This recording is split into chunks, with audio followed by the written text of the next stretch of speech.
2011년 3월 버지니아 알링턴의 고급 아파트에서 32세의 에밀리 월리스의 시신이 발견되었다. 단순한 수사로 보였던 사건은 곧 금지된 로맨스 정치적 암투, 그리고 정부 최고위층까지 닿아 있는 은폐의 거미줄로 번져나갔다. 6개월 전인 2010년 10월 백악관 비서 에밀리 월리스와 비밀 경호국 요원 매튜 케인 사이의 위험한 관계가 권력의 심장부에서 서서히 드러나기 시작했다. 그녀의 비극적이고 갑작스러운 죽음으로 이어질 일련의 사건들을 촉발시키면서 2011년 3월 6일 버지니아 알링턴에는 차갑고 평범한 새벽이 밝아왔고 거리는 창백한 겨울 햇살에 잠겨 있었다. 그날은 조용했고 모든 면에서 평범했지만 곧 평범하지 않게 되었다. 오전 10시 37분 에밀리 월리스가 출근하지 않고 전화도 받지 않자 걱정된 백악관 직원이 알링턴 경찰서에 신고했다. 에밀리의 동료들은 그녀를 시간을 잘 지키고 믿을 수 있는 사람, 사전 통보 없이 결근하는 일이 없는 사람이라고 묘사했다. 이 신고는 파크대로에 있는 그녀의 고급 아파트에 대한 안부 확인으로 이어졌다. 경찰관들은 몇 분 안에 도착했고 건물 관리인은 초조하게 에밀리의 아파트가 전날 저녁부터 으스스할 정도로 조용했다고 설명했다. 경찰관은 여러 번 문을 두드리고 그녀의 이름을 불렀지만 아무런 응답이 없었다. 오전 10시 56분 점점 커지는 우려 속에서 그들은 건물의 마스터키를 사용하여 아파트에 들어갔다. 내부는 티끌 하나 없이 깨끗했고 거의 불안할 정도였는데 이는 에밀리의 잘 정리된 삶을 반영하는 듯했다. 그녀의 거실은 중성적인 색조로 세련되게 꾸며져 있었고 미니멀한 터치는 그녀의 완벽주의적인 성향을 암시했다. 희미한 꽃향기가 공중에 감돌았고 최근에 켜진 양초가 있음을 시사했다. 언뜻 보기에 모든 것이 정상적으로 보였다. 커튼은 부드러운 자연광이 들어올 정도로만 쳐져 있었고 반쯤 비어있는 와인잔이 깔끔하게 쌓인 서류 더미와 함께 커피 테이블 위에 놓여 있었다. 그러다 그들은 그녀를 보았다. 에밀리의 시신이 커피 테이블 근처에 웅크린 채 쓰러져 있었다. 그녀의 머리는 부자연스러운 각도로 꺾여 있었고 젓갈색 머리카락은 피로 엉켜 있었다. 그녀 아래의 카펫은 짙은 핏빛으로 흠뻑 젖어 있었고 베이지색과 극명한 대조를 이루었다. 그녀의 목에는 질식의 명백한 흔적이 있었고 창백하고 생기 없는 눈은 멍하니 허공을 응시하고 있었다. 그 광경은 베테랑 경찰관들에게도 오싹함을 느끼게 했다. 오전 11시 15분 현장이 확보되고 형사들이 도착했다. 그 중에는 세심한 주의력으로 유명한 베테랑 수사관 캐롤라인 마일스 형사가 있었다. 그녀는 무거운 마음으로 방을 둘러보며 불안한 정적을 주목했다. 범죄 현장은 강도나 무작위적인 폭력 행위에서 흔히 볼 수 있는 혼란이 없었다. 아무것도 제자리에 있지 않은 것이 없었다. 강제 침입의 흔적도 뒤집힌 가구도 흩어진 소지품도 없었다. 마치 범인이 조심스럽고 계획적인 것처럼 보였다. 법의학자들이 아파트를 사차사치 뒤지면서 이것이 평범한 범죄가 아니라는 것이 금방 명백해졌다. 반쯤 비어있는 와인잔에는 지문이 없었고 심지어 에밀리의 지문도 없었다. 그녀의 전화기는 사라졌다.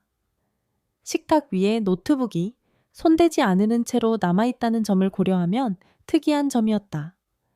팀은 침묵 속에서 일했다. 현장의 심각성이 그들을 무겁게 짓눌렀다. 오후 1시 잠이 지분, 육안으로는 거의 보이지 않는 소파 밑에서 중요한 발견이 이루어졌다. 작은 물체가 빛 속에서 반짝였다. 그것은 조심스럽게 회수되었다. 공식 비밀 경호국 배지였는데 마치 급하게 버려지거나 떨어진 것처럼 가장자리가 찢어지고 닳아 있었다. 배지에는 이름이 없고 일련 번호만 있었다. 데이터베이스를 통해 정보를 검색했을 때 그 결과는 팀 전체에 충격파를 보냈다. 그 배지는 대통령 경호실의 고위 구성원인 매튜 케인 특수요원에게 등록되어 있었다. 마일스 형사는 뱃속에 매듭이 묶이는 것을 느꼈다. 그녀는 완벽한 경력을 가진 훈장받은 요원인 케인에 대해 들어본 적이 있었다. 국가 최고위층의 안전을 지키는데 평생을 바친 남자. 그의 이름은 충성심과 프로페셔널리즘의 대명사였다. 그의 위상에 있는 사람이 그토록 끔찍한 현장과 연결될 수 있다는 생각은 상상할 수 없어 보였지만 증거는 관심을 요구했다. 오후 5시 30분 마일스와 그녀의 팀은 에밀리의 삶에 더 많은 조각들을 맞춰 나갔다. 30, 40대 초반의 조용하고 내성적인 여자. 에밀리는 백악관 직원들 사이에서 떠오르는 스타였다. 그녀의 동료들은 그녀를 지적이고 야심차고 몹시 사적인 사람이라고 묘사했다. 그러나 전문적인 관계를 넘어서는 관계에 대한 속삭임 모호한 힌트들이 있었다. 일부는 에밀리가 최근에 정신이 팔린 것처럼 보였다고 언급했다. 그녀의 한때 날카로운 집중력이 흔들리고 수사관들이 더 깊이 파고들면서 사무실에서 늦은 밤을 보내는 일이 더 잦아졌다. 에밀리의 삶이 보이는 것만큼 단순하지 않다는 것이 분명해졌다. 통화 기록은 비밀 경호국에 등록된 보안 회선으로 추적되는 심야 통화 및 암호화된 메시지의 특이한 패턴을 드러냈다. 메시지 자체에는 액세스할 수 없었지만 그 번호는 틀림없이 매튜 케인과 연결되어 있었다. 2011년 3월 7일 아침 에밀리의 죽음에 대한 소식이 정부 고위층에 전해졌다. 일상적인 안부 확인은 잠재적인 국가적 스캔들로 번져나갔다. 현장에서 케인의 배지가 발견된 것은 불에 기름을 부은 격이었다. 케인은 즉시 신문을 받기 위해 소환되었고 그는 침착해 보였지만 그의 대답은 답보다 더 많은 질문을 불러일으켰다.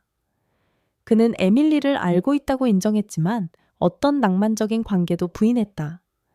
배지에 대해 추궁당하자 그는 몇 주 전에 배지를 잃어버렸다고 주장했지만 2021년 3월 8일까지 그가 배지를 잃어버렸다고 신고한 기록은 없었다.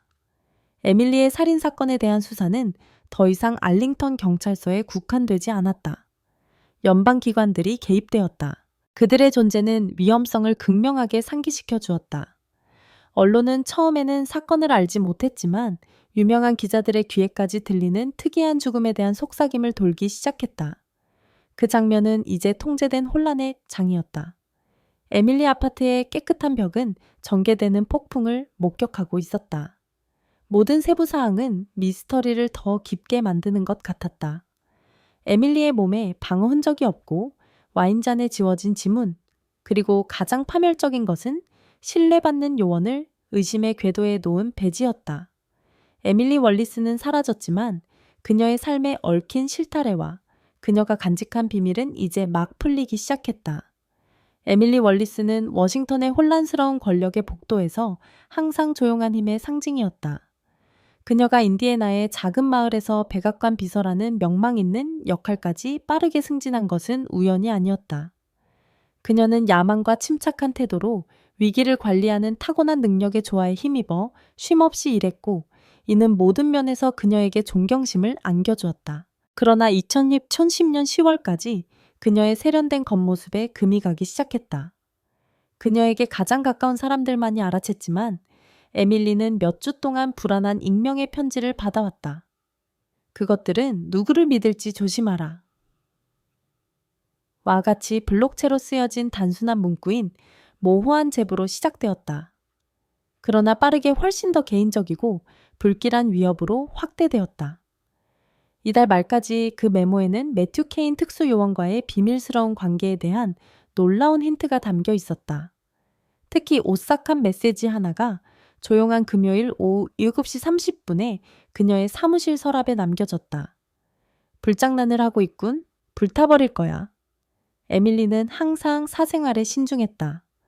매튜에게 메모를 보여준 후 그것들을 찢어버렸다. 그녀는 그것들이 단순한 장난이라고 자신을 설득하려고 노력했다. 질투심 많은 동료들일 수도 있고 사소한 사무실 정치일 수도 있다. 그러나 마음속 깊은 곳에서는 불안했다. 위협의 정확성은 누군가가 그녀가 상상했던 것보다 훨씬 더 가까이에서 지켜보고 있음을 암시했다. 매튜 케인의 메모에 대한 반응은 실용적이었지만 괴로워했다. 그는 수년간 위험과 비밀을 헤쳐나갔다. 처음에는 전쟁터에서, 다음에는 국가에서 가장 강력한 개인을 보호하는 사람으로서.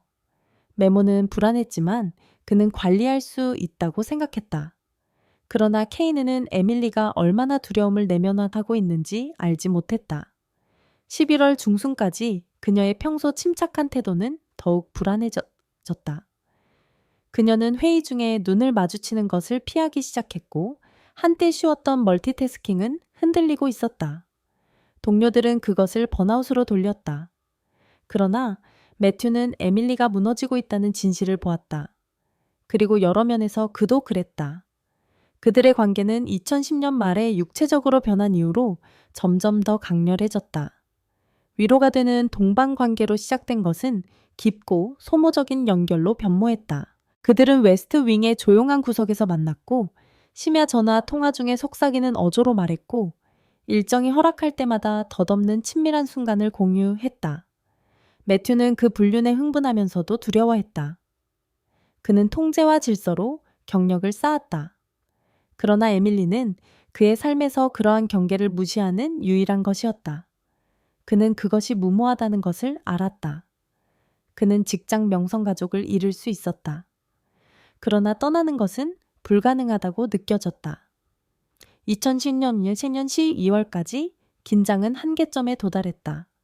에밀리는 백악관에서 가장 친한 친구 중 한 명, 그녀가 믿을 수 있다고 생각하는 사람에게 털어놓았다. 이 행동은 그녀의 마음에는 순수했지만 나중에 파괴적인 것으로 판명될 것이다. 그림자 같은 인물이 처음 나타난 지 얼마 지나지 않아. 춥고 눈이 내리는 어느 저녁 에밀리는 평소보다 늦게 퇴근했다. 오후 9시 47분에 그녀의 건물 로비에서 촬영된 감시 영상에는 그녀가 코트를 단단히 움켜쥐고 들어가는 모습이 담겨 있었다. 한 인물이 후드 재킷으로 가려진 채 그녀를 멀리서 따라갔다. 에밀리는 안전하게 아파트에 도착했지만 뭔가 이상하다는 것을 알아차렸다. 그녀는 다음 날 매튜에게 그 사건에 대해 말했다. 그녀는 감시당하는 느낌을 이야기하면서 목소리를 떨었다. 케이는 놀라서 상황을 신중하게 처리하겠다고 제안했고 어쩌면 신뢰할 수 있는 동료를 참여시키거나 감시를 설치할 수도 있다고 제안했다. 그러나 에밀리는 거절했다. 그녀는 자신의 안전보다 노출되는 것을 더 두려워했다. 그녀는 그에게 그것이 일회성 사건이라고 확신했지만 둘 다 더 잘 알고 있었다. 2011년 3월까지 몇 주 동안은 점점 더 커지는 편집증으로 특징 지어졌다. 에밀리는 평소 산책로를 이용하는 것을 멈추고 공공장소에 머무르는 것을 피하고 커튼을 치고 집에서 더 많은 밤을 보냈다. 그녀의 통화 기록은 매튜에게 걸려오는 심야 전화가 급증했음을 보여주었다. 대부분 2분 미만 지속되었다. 빠른 확인, 속삭이는 확신. 케인 역시 불륜을 숨기는 동안 자신의 높은 지위의 직업을 유지하는 데 따른 부담이 커지고 있었다. 3월 5일 에밀리와 케인은 조지타운에서 만나기로 약속했다. 엿보는 눈을 피해야 해서 카페는 작고 희미하게 불이 켜져 있었고 신중을 기하기에 완벽했다. 목격자들은 나중에 에밀리가 눈에 띄게 흥분했고 한 번도 마시지 않은 커피잔을 쥔 채 손을 떨었다고 묘사했다. 그녀는 몸을 가까이 기울였다. 그녀의 목소리는 낮지만 강렬했는데 마치 주의를 끌지 않고 긴급함을 전달하려는 것 같았다. 반면에 케이는 긴장했지만 침착해 보였다. 그는 약 30분 후에 갑자기 떠났다. 그의 표정은 험악했다. 에밀리는 뒤에 남았다. 그녀의 자세는 구부정했고 그녀의 시선은 멀리 가 있었다. 그녀는 오후 10시 직후에 떠나 추운 밤 속으로 사라졌다. 그날 밤 에밀리 건물에 사는 이웃들은 그녀의 아파트에서 소란스러운 소리가 들렸다고 신고했다. 오후 11시 15분경 가구가 뒤집히는 듯한 희미한 쿵소리가 들린 후 정적이 흘렀다. 결국 아무도 경찰에 신고하지 않았다. 아파트 생활에서는 소음이 흔했고 에밀리는 혼자 사는 것으로 알려져 있었다. 3월 6일 아침 형사들이 그녀의 아파트에 들어갔을 때 에밀리 월리스는 죽어 있었다. 그들은 즉시 모순점을 지적했다. 그녀의 휴대전화는 욕실 싱크대에 잠겨 있었고 데이터는 깨끗하게 지워졌다. 커피 테이블 위에 반쯤 비어있는 와인잔에는 지문이 없었고 3월 5일부터 3월 6일까지의 건물 감시 영상은 불가사의하게 사라졌다. 수사관들이 타임라인을 맞춰 나가는 동안 한 가지가 분명해졌다. 에밀리는 죽기 며칠 전부터 겁에 질려 있었고 누군가가 진실이 묻히도록 하기 위해 엄청난 노력을 기울였다. 이제 용의자가 된 케인은 곧 폭풍의 중심에 서게 될 것이다. 그와 에밀리 모두 예상하지 못했을 것이다. 2011년 3월 10일까지 에밀리 월리스 살인 사건에 대한 수사는 단순한 범죄 현장 조사의 범위를 훨씬 넘어섰다. 한때 국가 최고위층을 훈장받은 보호자였던 매튜 케인 특수요원은 이제 점점 더 커지는 폭풍의 중심에 있었다. 그의 한때 훌륭했던 명성은 그날 아침 일찍 영장 검색 중에 버지니아 교회의 집에서 숨겨진 번호폰이 발견되면서 손상되었다.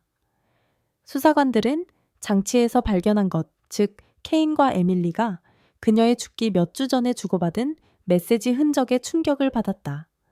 메시지들은 단순한 개인적인 내용이 아니었다. 그것들은 형사들에게 공포 비밀, 그리고 고조되는 위험을 암시했다. 메시지들은 포위된 관계에 불완전하지만 파멸적인 그림을 그렸다. 에밀리의 말에는 절망적인 기색이 감돌았고 그녀의 잦은 지도와 보호 요청에서 그녀의 커져가는 편집증이 드러났다. 케인의 응답은 더 조심스러웠지만 누군가가 너무 가까워지고 있다는 암호 같은 언급과 에밀리에게 조심하라는 경고에서 그의 불안감을 암시했다. 증거가 쌓여감에도 불구하고 같은 날 오후 4시까지 전례 없는 일이 일어났고 연방 관리들이 개입하여 수사가 갑자기 중단되었다. 형사들은 익명의 고위층으로부터 사건이 국가안보 문제로 분류되었다는 통보를 받았다. 파일이 압수되었고 수사에 관한 통신이 제한되었다. 케인은 기소되거나 구금되는 대신 알래스카의 외딴 현장 사무실로 재배치되었다. 이러한 조치의 갑작스러움은 수사관들을 놀라게 했고 은폐에 대한 소문이 들불처럼 번지기 시작했다.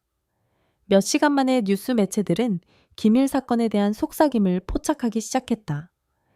백악관과 관계가 있는 기자들은 케인의 갑작스러운 재배치를 알아차리고 그것을 에밀리의 살인 사건과 연결시켰다. 문 뒤에서는 연방 관리들이 이야기를 막기 위해 서둘렀다. 권력의 복도에서는 조용한 공포감이 감돌았다. 고위 관리들은 잠재적인 파장을 두려워했다. 만약 불륜에 대한 세부 사항과 에밀리가 발견했을지도 모르는 것이 대중에게 알려진다면 2011년 3월 15일까지 내부 고발자가 나서서 여러 주요 뉴스 매체에 익명의 이메일을 보내 첫 번째 대중적인 폭탄을 터뜨렸다. 중요한 문서가 유출되었다. 파일은 수정되었지만 케인의 에밀리와의 불륜과 기밀감시 프로그램과 관련된 은밀한 작전에 대한 파멸적인 증거를 포함하고 있었다. 유출의 핵심은 에밀리가 행정부 내의 불법 행위를 자세히 설명하는 암호화된 파일을 우연히 발견했다는 주장이었다. 이 행위는 저명한 정치인에 대한 무단 국내 간첩 행위와 관련이 있었다. 유출된 문서는 에밀리가 단순한 비서가 아니라 위험한 비밀에 대한 무심한 목격자였음을 시사했다. 내부 고발자의 주장에 따르면 에밀리는 2011년 2월 초 일상적인 행정 업무 중에 잘못 정리된 문서에 액세스했다. 모호하지만 오싹한 용어로 설명된 파일의 내용은 행정부의 동맹국과 정 모두를 표적으로 하는 비밀 감시 작전의 존재를 드러냈다. 파일의 메타데이터는 그것이 높은 보안 시스템에 숨겨져 있었고 에밀리의 접근은 순전히 우연이었다는 것을 시사했다. 그러나 그녀가 그것을 여는 순간 그녀는 부채가 되었다. 유출된 정보는 언론의 광란을 촉발시켰다. 주요 매체들은 내부 고발자의 주장의 의미를 분석했다. 에밀리의 살인 사건에 대한 질문이 커지면서 행정부에 대한 대중의 신뢰가 흔들리기 시작했다. 그녀의 죽음은 정말 격정적인 범죄였을까? 아니면 그녀가 본 것을 폭로하기 전에 그녀를 침묵시키기 위한 계산된 타격과 같은 더 불길한 것이었을까? 2011년 4월까지 그 여파는 끓는 점에 도달했다. 케인은 공식적으로 살인이 아니라 사법 방해로 기소되었다. 연방 검찰은 그가 에밀리의 사건에서 증거를 조작하고 그녀의 마지막 날에 대한 중요한 정보를 은폐했다고 비난했다. 케인은 자신의 결백을 주장하며 그녀의 죽음에 대한 어떤 관여도 맹렬히 부인했다. 유명 변호사가 이끄는 그의 변호인단은 매우 다른 그림을 그렸다. 그들은 케인이 고위 관리를 스캔들로부터 보호하기 위해 고안된 정치적 동기가 부여된 은폐의 희생양이라고 주장했다. 재판은 장관이었고 언론의 집중적인 관심을 끌었다. 법정의 모든 자리는 기자 정치 분석가 심지어 케인의 전 동료들로 가득 찼고 펼쳐지는 드라마를 최전선에서 보려고 경쟁했다. 검찰은 번호폰 메시지를 증거로 제시하며 케인과 에밀리의 관계와 그녀의 증가하는 편집증을 당국에 보고하지 못한 점을 강조했다. 그들은 케인이 자신의 의무보다 불륜을 우선시하여 수사를 복잡하게 만들고 사법을 방해했다고 주장했다. 변호인단은 자체적인 이야기로 반박했다. 케인의 변호사는 사건의 기밀성을 지적하며 정부가 그의 의뢰인을 무죄로 입증할 수 있는 핵심 증거를 은폐했다고 비난했다. 그들은 케인의 재배치는 유죄 인정이 아니라 정치적으로 폭발적인 상황에서 그를 떼어놓으려는 의도적인 움직임이라고 주장했다. 가장 중요한 것은 그들은 에밀리의 살인 사건이 케인에 관한 것이 아니라 그녀가 발견한 비밀에 관한 것이라고 주장했다. 재판은 2011년 6월에 한계점에 도달했고 소환 영장에 따라 증언한 전 정보 요원이 충격적인 사실을 밝혀냈다. 요원에 따르면 에밀리의 죽음은 격정적인 범죄가 아니라 국가 안보에 대한 내부 위협을 무력화하는 임무를 맡은 비밀 부대가 수행한 승인된 타격이었다. 요원은 행정부에 너무 위험하다고 판단되는 개인을 제거하기 위해 고안된 오퍼레이션 사일런트 가드로 알려진 그림자 프로토콜의 존재를 설명했다. 요원은 에밀리가 암호화된 파일에 액세스하는 순간 표적이 되었다고 주장했다. 증언이 전개되면서 법정은 혼란에 빠졌다. 기자들은 모든 단어를 기록하기 위해 다투었고 방청객들은 믿을 수 없다는 듯이 속삭였다. 그 폭로는 재판을 극적으로 전환시켰다. 케인의 변호인단은 기회를 포착하여 의뢰인이 진범으로부터 관심을 돌리도록 설정되었다고 주장했다. 오퍼레이션 사일런트 가드의 설계자. 재판이 끝나면서 대중은 정신을 차리게 하는 진실과 씨름하게 되었다. 에밀리 월리스의 죽음은 평범한 살인이 아니라 국가에서 가장 신뢰받는 기관조차도 그것들을 묻어두기 위해 극단적인 조치를 취할 정도로 위험한 비밀의 결과였다. 케인은 살인 혐의로 무죄 판결을 받았지만 그의 명성은 돌이킬 수 없을 정도로 손상되었다. 재판은 답한 것보다 더 많은 질문을 제기하여 수년간 지속될 불확실성과 의심의 흔적을 남겼다. 1951년 6월의 폭로는 불륜으로 시작하여 음모의 폭로로 끝난 이야기의 절정을 나타냈다. 에밀리의 살인 사건은 무고한 생명의 희생을 치르더라도 권력이 자신을 보호하기 위해 얼마나 멀리 갈 수 있는지에 대한 상징이 되었다. 매튜 케인의 재판 이후 몇 년 동안은 표면적으로는 조용했지만 스캔들의 메아리는 권력의 복도와 대중의 마음속에 남아 있었다. 2015년까지 에밀리 월리스 살인 사건은 최근 역사에서 가장 불가사의하고 논란이 많은 이야기 중 하나가 되었다.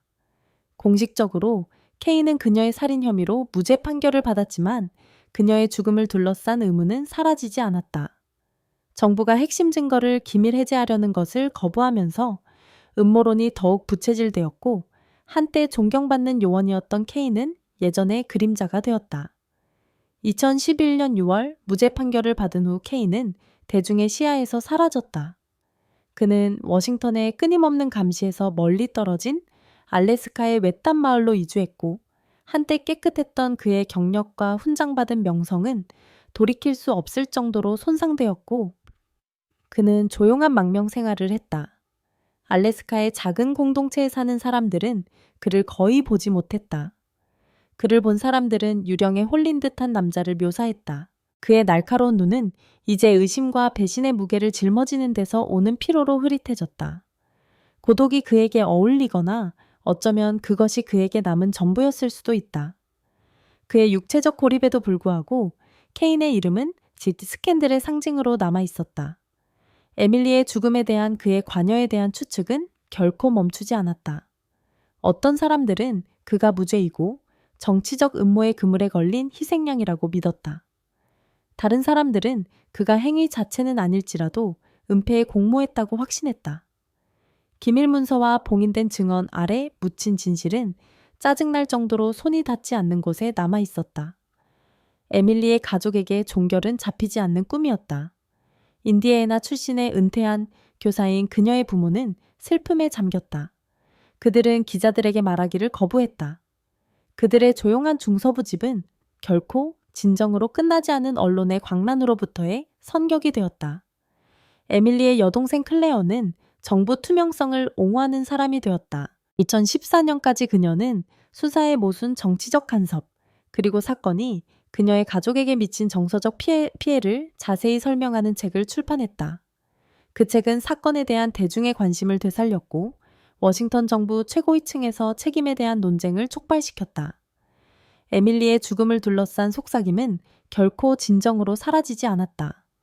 몇 년마다 새로운 소문이 유출된 메모 조각 공개되지 않은 증거에 대한 힌트 또는 전직 내부자의 익명 주장에서 표면화되었다.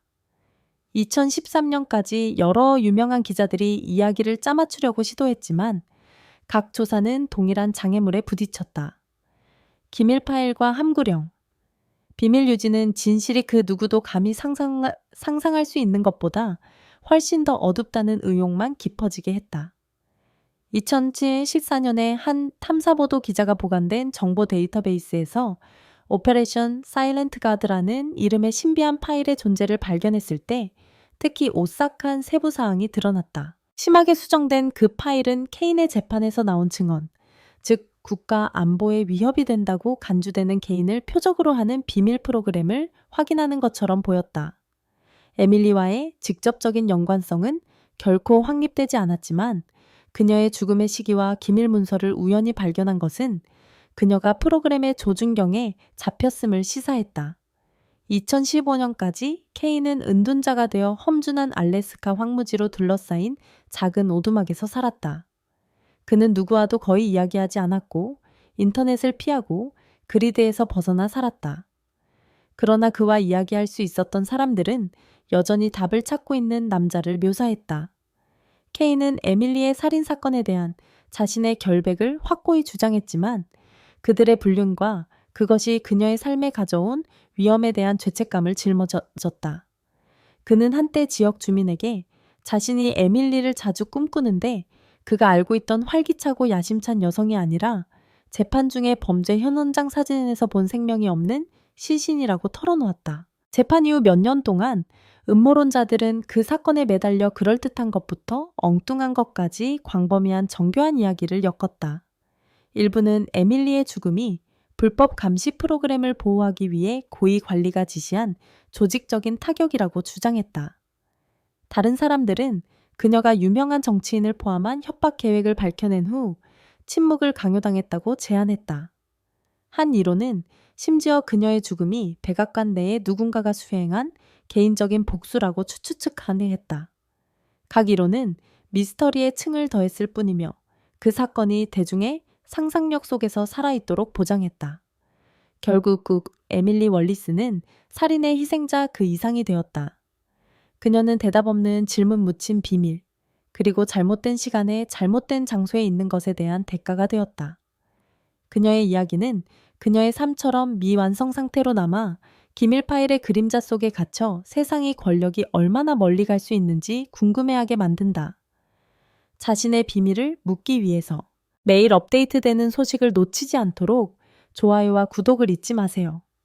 이 사건이 충격적이었다면 인종차별주의 남편의 흑인 이웃과의 비밀스러운 관계가 치명적으로 끝나는 믿을 수 없는 이야기를 확인하세요.